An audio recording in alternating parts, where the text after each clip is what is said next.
Crime and Punishment, Part 4, Chapter 2. It was nearly 8 o'clock.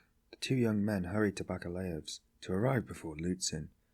"Why, who was that?" asked Razumihin, as soon as they were in the street.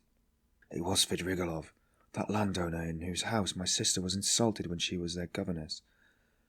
Through his persecuting her with his intentions, she was turned out by his wife, Marfa Petrovna. This Marfa Petrovna begged down his forgiveness afterwards, and she's just died suddenly. It was of her we were talking this morning. I don't know why I'm afraid of that man. He came here at once after my wife's funeral. He is very strange, and is determined on doing something. We must guard Dounia from him.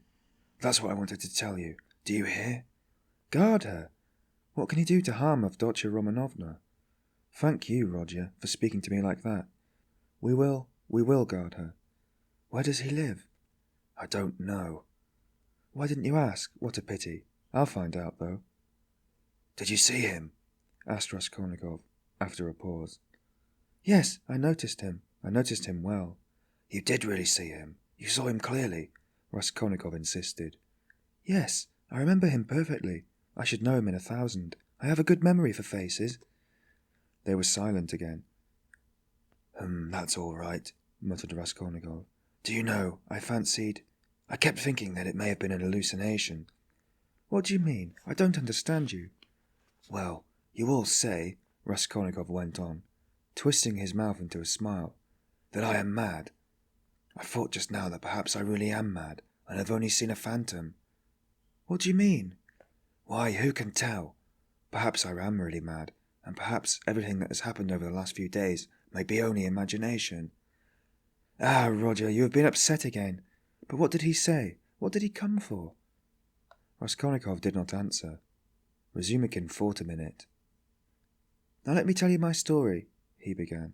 "I came to you. You were asleep. Then we had dinner, and then I went to Porfiry's. Zametov was still with him. I tried to begin, but it was no use. I couldn't speak in the right way.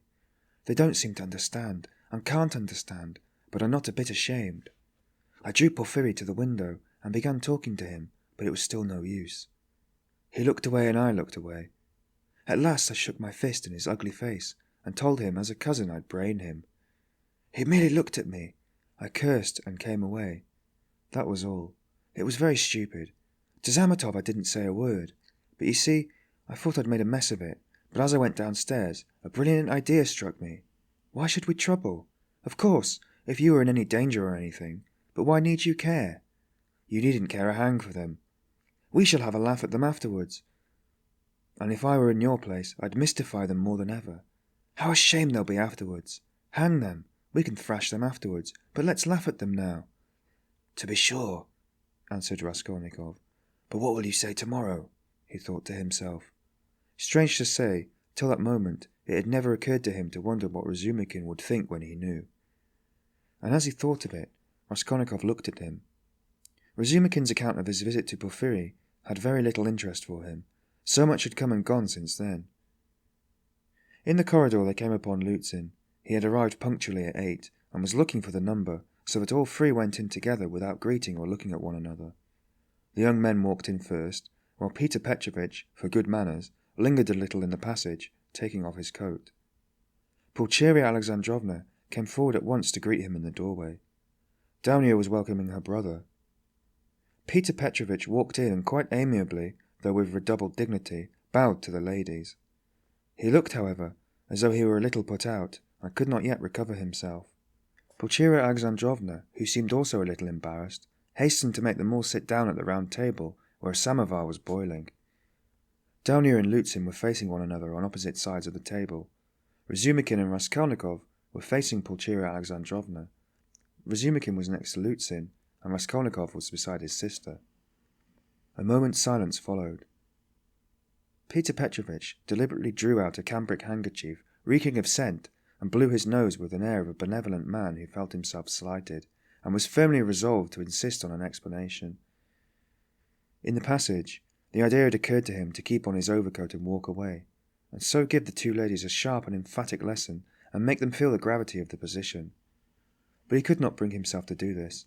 Besides, he could not endure uncertainty, and he wanted an explanation. If his request had been so openly disobeyed, there was something behind it, and in that case it was better to find it out beforehand. It rested with him to punish them, and there would always be time for that. "I trust you had a favourable journey?" he inquired officially to Pulcheria Alexandrovna. "Oh, very, Pyotr Petrovitch. I am gratified to hear it. And Avdotya Romanovna is not over-fatigued either?" "I am young and strong.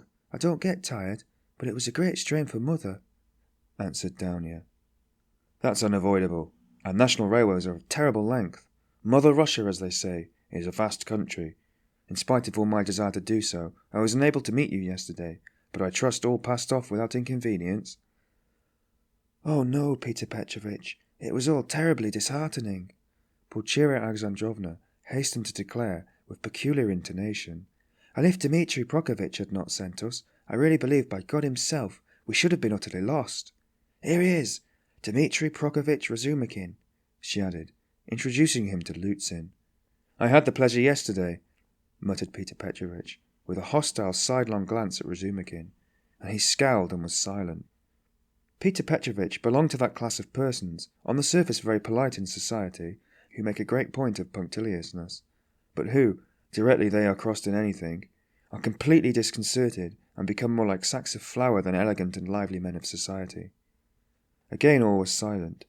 Raskolnikov was obstinately mute. Avdotya Romanovna was unwilling to open the conversation too soon. Razumihin could find nothing to say. Pulcheria Alexandrovna was once more filled with anxiety. "Marfa Petrovna is dead, have you heard?" she began, having recourse to her leading item of conversation. "To be sure, I heard so. I was immediately informed, and I have come to make your acquaintance with the fact that Arkady Ivanovitch Svidrigaïlov set off in haste for Petersburg immediately after his wife's funeral. So at least I have excellent authority for believing." "To Petersburg? Here?" Dounia asked in alarm, and looked at her mother. "Yes, indeed, and doubtless not without some design, considering the rapidity of his departure and all the circumstances preceding it."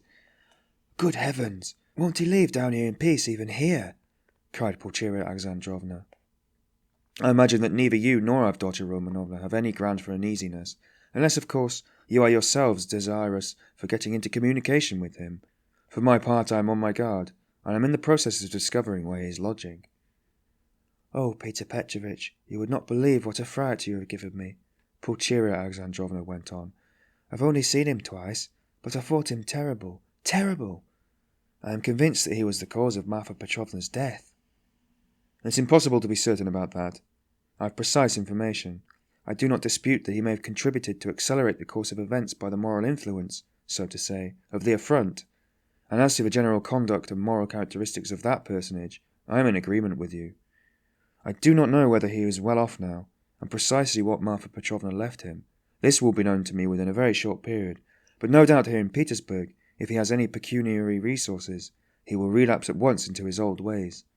He is the most depraved and abjectly vicious specimen of that class of men. I have considerable reason to believe that Marfa Petrovna, who was so unfortunate as to fall in love with him, and to pay his debts 8 years ago, was of service to him also in another way. Solely by her exertions and sacrifices, a criminal charge, involving an element of fantastic and homicidal brutality, for which he might well have been sentenced to Siberia, was hushed up. That's the sort of man he is, if you care to know." "Good heavens!" cried Pulcheria Alexandrovna. Raskolnikov listened attentively. "Are you speaking the truth when you say you have good evidence of this?" Dounia asked sternly and emphatically. "I only repeat what I was told in secret by Marfa Petrovna. I must observe that from a legal point of view, the case was far from clear. There was, and I believe still is, living here, a woman called Razimihin, a foreigner who lent small sums of money at interests, and did other commissions, and with this woman Svidrigaïlov had for a long while close and mysterious relations. She had a relative, a niece I believe, living with her, a deaf and dumb girl of 15, or perhaps not more than 14. Razimihin hated this girl, and grudged her every crust. She used to beat her mercilessly. One day the girl was found hanging in the garret. At the inquest, the verdict was suicide. After the usual proceedings that matter ended, but, later on, information was given that the child had been cruelly outraged by Svidrigaïlov. It is true, this was not clearly established. The information was given by another German woman of loose character, whose word could not be trusted, No statement was actually made to the police, thanks to Marfa Petrovna's money and exertions. It did not get beyond gossip. And yet, the story is a very significant one. You heard, no doubt, Avdotya Romanovna, when you were with them, the story of the servant Philip who died of ill treatment he received 6 years ago, before the abolition of serfdom. I heard, on the contrary, that this Philip hanged himself. Quite so, but what drove him, or rather perhaps disposed him to suicide, was the systemic persecution and severity of Mr. Svidrigailov. I don't know that, answered Dounia dryly. I only heard a queer story that Philip was a sort of hypochondriac, a sort of domestic philosopher. The servants used to say he read himself silly, and that he hanged himself partly on account of Mr. Svidrigailov's mockery of him, and not his blows. When I was there he behaved well to the servants, and they were actually fond of him, though they certainly did blame him for Philip's death. I perceive, Avdotya Romanovna, that you seem disposed to undertake his defence all of a sudden, Luzhin observed, twisting his lips into an ambiguous smile.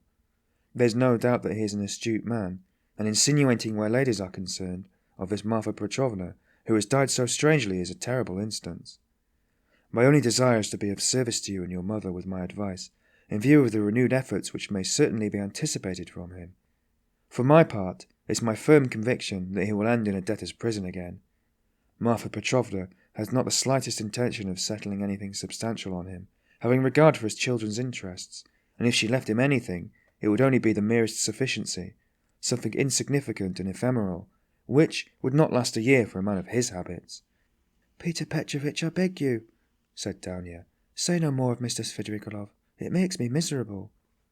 He has just been to see me, said Raskolnikov, breaking his silence for the first time. There were exclamations from all, and they all turned to him. Even Pyotr Petrovitch was roused. An hour and a half ago, he came in when I was asleep, woke me, and introduced himself, Raskolnikov continued. He was fairly cheerful and at ease, and quite hopes that we shall become friends. He is particularly anxious, by the way, Dounia, for an interview with you. At least he asked me to assist. He has a proposition to make to you, and he told me about it. He told me, too, that a week before her death, Marfa Petrovna left you 3,000 roubles in her will, Dounia, and that you can receive the money very shortly. Thank God, cried Pulcheria Alexandrovna, crossing herself. Pray for her soul, Dounia. It's a fact, broke from Luzhin. Tell us, what more? Dounia urged Raskolnikov. Then he said that he wasn't rich, and all the estate was left to his children who are now with an aunt. Then that he was staying somewhere not far from me, but where I don't know. I didn't ask. But what does he want to propose to Dounia? Cried Pulcheria Alexandrovna in a fright. Did he tell you? Yes. What was it? I'll tell you afterwards. Raskolnikov ceased speaking and turned his attention to his tea. Pyotr Petrovitch looked at his watch. I'm compelled to keep a business engagement, and so I shall not be in your way, he announced, with an air of some pique, and he began getting up. Don't go, Pyotr Petrovitch, said Dounia. You intended to spend the evening with us. Besides, you wrote yourself that you wanted to have an explanation with Mother. Precisely so, Avdotya Romanovna, Pyotr Petrovitch answered impressively, sitting down again, but still holding his hat. I certainly desired an explanation with you and your honoured mother upon a very important point indeed. But as your brother cannot speak openly in my presence of some proposals of Mr. Svidrigailov, I too do not desire and am not able to speak openly, in the presence of others, of certain matters of the gravest gravity. Moreover, my most weighty and urgent request has been disregarded. Assuming an aggrieved air, Luzhin relapsed into dignified silence. Your request that my brother should not be present at our meeting was disregarded solely at my insistence, said Dounia. You wrote that you had been insulted by my brother. I think that this must be explained at once, and you must be reconciled. And if Rodya really has insulted you, then he should and will apologize. Pyotr Petrovitch took a stronger line. There are insults, Avdotya Romanovna, which no good will can make us forget. There is a line in everything which it is dangerous to overstep, and when it has been overstepped, there is no return. That wasn't what I was speaking exactly, Pyotr Petrovitch, Dounia interrupted with some impatience. Please understand that our whole future depends now on whether all this is explained and set right as soon as possible. I'll tell you frankly at the start that I cannot look at it in any other light, and if you had the least regard for me, all this business must be ended today, however hard that may be. I repeat that if my brother is to blame, he will ask your forgiveness." "I'm surprised that you're putting the question like that," said Luzhin, getting more and more irritated. "Esteeming, and so to say, adoring you, I may, at the same time, very well indeed, be able to dislike some member of your family. Though I lay claim to the happiness of your hand, I cannot accept duties incompatible with—" "Ah, don't be so ready to take offence, Pyotr Petrovitch," Dounia interrupted with feeling. "And be the sensible and generous man I have always considered, and wish to consider you to be. I have given you a great promise. I am your betrothed. Trust me in this matter, and believe me, I shall be capable of judging impartially. My assuming the part of judge is as much a surprise for my brother as for you. When I insisted on coming to our interview today after your letter, I told him nothing of what I meant to do. Understand that if you are not reconciled, I must choose between you. It must be either you or he. That is how the question rests on your side and on his. I don't want to be mistaken in my choice, and I must not be. For your sake I must break off with my brother. For my brother's sake I must break off with you. I can find out for certain now whether he is a brother to me, and I want to know it, and of you whether I am dear to you, whether you esteem me, whether you are the husband for me." "Avdotya Romanovna," Luzhin declared huffily, "your words are of too much consequence to me. I will say more. They are offensive in view of the position I have the honour to occupy in relation to you. To say nothing of your strange and offensive placing of me on a level with an impertinent boy, you admit the possibility of breaking your promise to me. You say you or he, showing hereby of how little consequence I am in your eyes. I cannot let this pass considering the relationship, and the obligations existing between us." "What?" cried Dounia, flushing. "I set your interest beside all that has hitherto been most precious in my life, what has made up the whole of my life, and here you are offended at me making too little an account of you." Raskolnikov smiled sarcastically. Razumihin fidgeted, but Pyotr Petrovitch did not accept the reproof. On the contrary, at every word he became more persistent and irritable, as though he relished it. "Love for the future partner of your life, for your husband, ought to outweigh your love of your brother," he pronounced sententiously. "And in any case, I cannot be put on the same level. Although I said so emphatically that I would not speak openly in your brother's presence, I intend to now ask your honoured mother for a necessary explanation on the point of great importance, closely affecting my dignity. Your son—" He turned to Pulcheria Alexandrovna. "Yesterday, in the presence of Mr. Razumihin, or I think that's it. Excuse me, I've forgotten your surname." He bowed politely to Razumihin. "Insulted me by misrepresenting the idea I expressed to you in a private conversation, drinking coffee, that is, that marriage with a poor girl who has had experience of trouble is more advantageous from the conjugal point of view than with one who has lived in luxury, since it is more profitable for the moral character. Your son intentionally exaggerated the significance of my words, and made them ridiculous, accusing me of malicious intentions, and, as far as I could see, relied upon your correspondence with him. I shall consider myself happy, Pulcheria Alexandrovna, if it is possible for you to reassure me. Kindly let me know in what terms precisely you repeated my words in your letter to Rodya Romanovich." "I don't remember," faltered Pulcheria Alexandrovna. "I repeated them as I understood them. I don't know how Rodya repeated them to you. Perhaps he exaggerated." "He could not have exaggerated them, except at your instigation." "Pyotr Petrovitch," Pulcheria Alexandrovna declared with dignity, "the proof that Dounia and I did not take your words in a very bad sense is the fact that we are here." "Good, mother," said Dounia approvingly. "Then this is my fault again," said Luzhin, aggrieved. "Well, Pyotr Petrovitch, you keep blaming Rodya, but you yourself has recently written what was false about him," Pulcheria Alexandrovna added, gaining courage. "I don't remember writing anything false."